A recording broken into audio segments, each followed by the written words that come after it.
Hello guys, Radhe Radhe. आज के इस वीडियो पे हम लोग पढ़ने वाले हैं ग्रोथ रेगुलेटर के बारे में। बेसिकली ग्रोथ रेगुलेटर होता क्या है, ग्रोथ रेगुलेटर के कितने टाइप हैं, ग्रोथ प्रमोटर क्या होते हैं, ग्रोथ इनहिबिटर क्या होते हैं, उसके बारे में हम थोड़ा सा शॉर्ट डिस्कशन करेंगे। उसके बाद हम लोग ऑक्सिन के बारे में पढ़ेंगे। ऑक्सिन जो रहता है, it is also a growth regulator of the plant body. So very first is auxin. उससे पहले हम लोग डिस्कस करते हैं ग्रोथ रेगुलेटर के बारे में। ग्रोथ रेगुलेटर होता क्या है? ग्रोथ रेगुलेटर मतलब कि जो ग्रोथ को रेगुलेट करेगा। तो जो प्लांट के ग्रोथ को रेगुलेट करता है उसको हम लोग ग्रोथ रेगुलेटर बोलते हैं। ग्रोथ रेगुलेटर दो तरीके के होते हैं, that is growth promoter. Growth promoter उसे कहते हैं जो कि ग्रोथ को बढ़ाता है, ठीक है, इंक्रीजेस द ग्रोथ।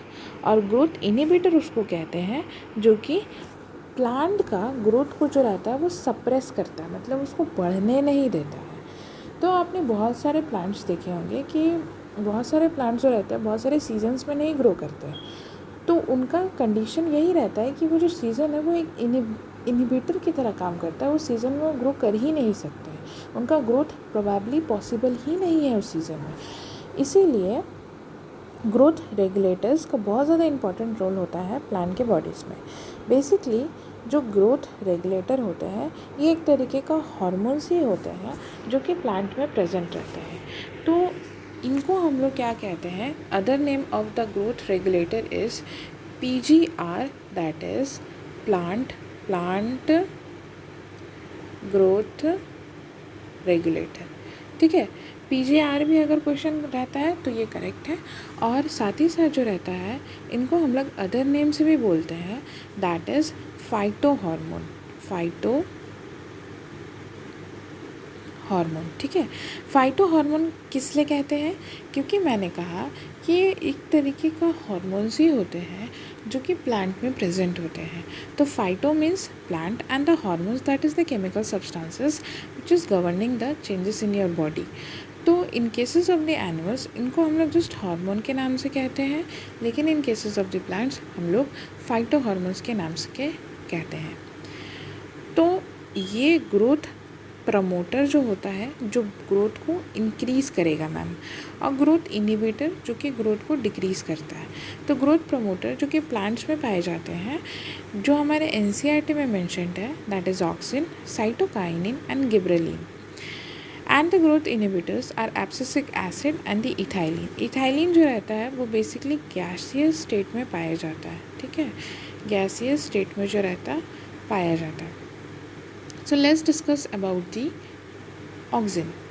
ऑक्सिन जो होता है it is a growth promoter. Growth promoter है मैम, तो क्या करता है, ये प्लांट के ग्रोथ को इंक्रीज़ करेगा, मतलब कि इलोंगेशन ऑफ द प्लांट को इंक्रीज़ करता है, ठीक है। साथ ही साथ ग्रीक वर्ड जो है ये ऑक्सिन है, ठीक है। Auxin is a Greek word जिसका मतलब ही होता है ग्रोथ। जो ऑक्सिन होता है वो मेनली रिलेटेड होता है एसिड के रिलीज़ में इन केसेस ऑफ द प्लांट्स। ये जो प्लांट होते हैं उनमें क्या होता है कि अगर ऑक्सिन प्रेजेंट है तो वो एसिड का रिलीज़ करता है, और अगर एसिड का रिलीज़ करता है तो एसिड जो रहता है वो H+ आयंस का कंसनट्रेशन जो रहता है वो इंक्रीज़ हो जाता है इन द प्लांट, जिसके कारण जो रहता है कि इसमें ग्रोथ पॉसिबल हो पाता है प्लांट में। साथ ही साथ ये कहाँ से रिलीज़ होता है मैम, तो ये जो होता है शूट में और रूट में, बेसिकली आपके टिप्स में जो रहता है ये पाए जाते हैं। रूट के टिप में एंड शूट के टिप में जो ऑक्सिन होता है वो पाया जाता है, ठीक है। Next is discovered by Charles Darwin and his son S.T. Francis Darwin in the canary grasses. जो कैनेरी ग्रासेस होते हैं उनमें से इनको क्या किया गया है, डिस्कवर किया गया है। ये बहुत ज़्यादा इम्पॉर्टेंट क्वेश्चन है, ये एग्ज़ाम में पूछा ही जाता है। मेनली ये बहुत ज़्यादा इम्पॉर्टेंट क्वेश्चन है क्योंकि या तो इसमें पूछेगा कि डिस्कवर कौन किया था, या तो इसमें पूछेगा कि आइसोलेशन किसने किया था, ठीक है। दो क्वेश्चन बहुत ज़्यादा पूछे जाते हैं।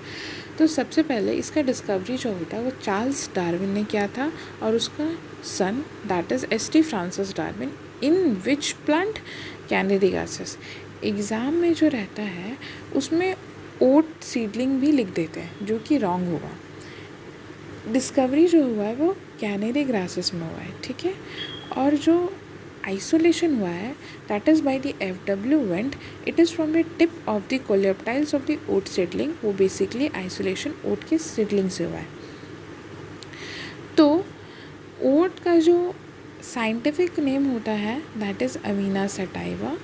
ये अमीना सटाइवा जो रहता है, ये भी क्वेश्चन एक बार नीट में आया था कि what is the scientific name of the oat, या फिर what is the scientific name of the plant from which the auxin is being isolated, ठीक है। तो ये बहुत ज़्यादा इंपॉर्टेंट है, ये भी इंपॉर्टेंट है।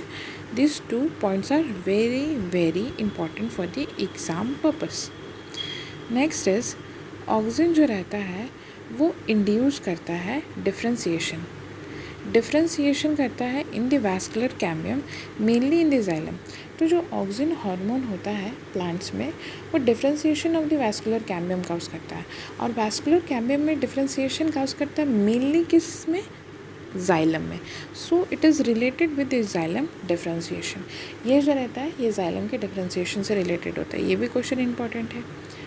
साथ ही साथ होता क्या है कि bending of the canary grasses towards the unilateral light is known as phototropism. जब ऑक्सिन को देखा जा रहा था, जब इसमें डिस्कवरी होने वाला था, तो उन्होंने एक चीज़ नोटिस किया था कि ये जो सन है, ठीक है, इस सन के प्रेजेंस होने से जो रहता है कि जो प्लांट होता है, कैनेडी ग्रासेस होता है, उसका जो शूट का टिप होता है वो बेंड हो रहा था लाइक दिस, ठीक है, एक डायरेक्शन की तरफ बेंड हो रहा था, टुवर्ड्स यूनिलैटरल लाइट की तरफ बेंड हो रहा था। इसीलिए इस प्रोसेस को हम लोग फोटोट्रॉपिज्म भी कहते हैं, ठीक है।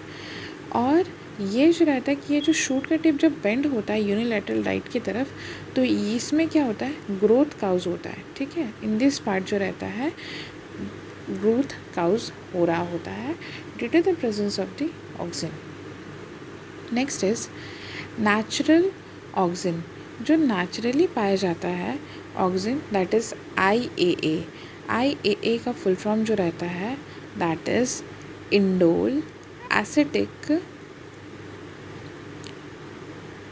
3 acetic acid. Indole 3 acetic acid होता है, और ये जो होता है that is IBA that is indole 3 butyric acid. Indole 3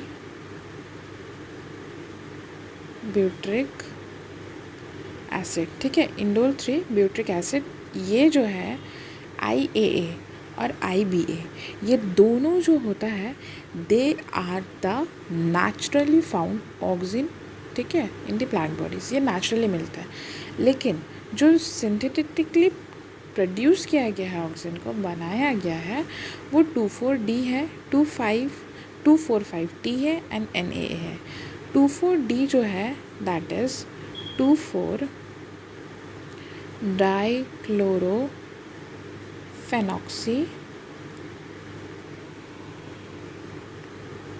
acetic acid, ठीक है। ये 2,4-D का फुल फॉर्म है। 2,4,5-T का फुल फॉर्म है, यहाँ पे जस्ट आप ट्राइक्लोरोफेनॉक्सी एसिटिक एसिड लगा देना। और NAA का जो फुल फॉर्म है that is naphthalene acetic acid. तो ये जो तीनों हैं मैम वो सिंथेटिकली प्रोड्यूस किए जाते हैं, और जो नेचुरली प्रोड्यूस किया जाता है that is IAA and IBA, indole acetic acid and indole butyric acid. Naturally auxin से जो नेचुरली प्रोड्यूस किया जाता है उससे बहुत ज़्यादा क्वेश्चंस आए हैं। अब हम लोग पढ़ेंगे functions and applications of the auxin. तो फंक्शंस और एप्लीकेशंस ऑफ द ऑक्सिन ये होता है कि ये ग्रोथ काउज करता है, ये तो हमको पता है क्योंकि ये क्या है, it is a growth promoter. और ये कैसे काउज करता है, by the elongations of the shoot tip और द रूट टिप होता है। रूट के डेवलपमेंट के लिए रिस्पॉन्सिबल होता है। जब शूट कट हो जाते हैं, जब बेसिकली जो स्टेम का कटिंग होता है उसके बाद जो रूट का डेवलपमेंट होता है ये बेसिकली काउज होता है in the plants due to the presence of the auxin parthenocarpic that is development of seedless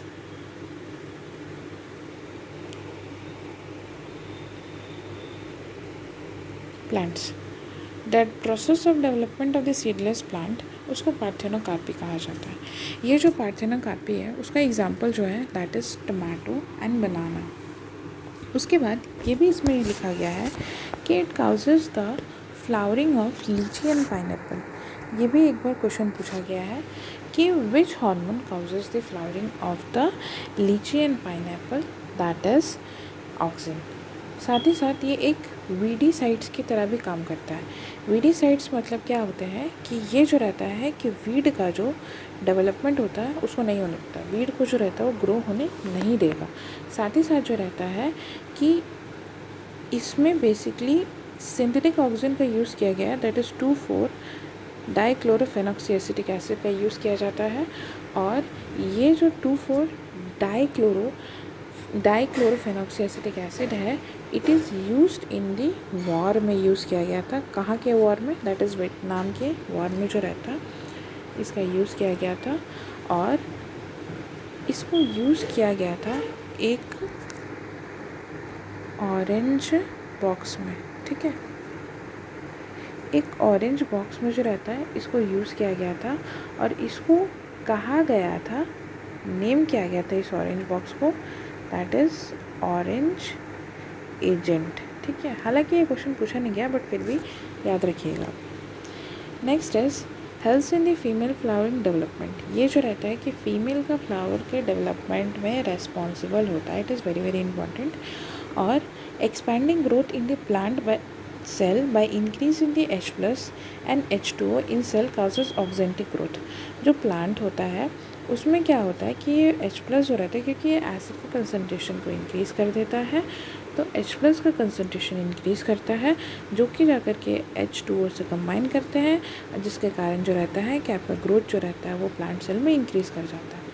और एक बहुत ज़्यादा इम्पॉर्टेंट पॉइंट है दैट इज़ कि ये जो रहता है, ये जो हार्मोन है, ये सप्रेशन काउज करता है ऑफ लैटरल बर्ड्स रहता ड्यू टू एपिकल बर्ड्स, ठीक है। तो यहाँ पे क्या होता है कि जो सप्रेशन होता है, जो लैटरल बर्ड्स प्रेजेंट रहते हैं प्लांट में, वो ग्रो नहीं कर पाते हैं due to the dominance of the apical buds होता है। और ये एपिकल बर्ड्स का डोमिनेंसी जो होता है this is due to the presence of the hormone auxin होता है। और इस फेनोमेना को हम लोग क्या कहते हैं, दैट इज़ ऑक्सिन। इस फेनोमेना को हम लोग कहते हैं एपिकल, बेसिकली एपिकल डोमिनेंस, ठीक है। डोमिनेंस कहते हैं due to the presence of the hormone auxin, ठीक है।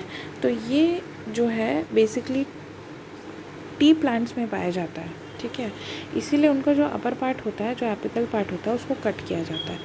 साथ ही साथ जो रहता है कि जो ऑक्सिन होता है वो पोटैटो के स्टोरेज में काम देता है, पोटैटो के स्टोरेज में जो रहता है काम देता है, क्योंकि ऑक्सिन जो रहता है ये सीड का जर्मिनेशन को नहीं होने देता है, सीड का जर्मिनेशन को नहीं होने देता है, ठीक है।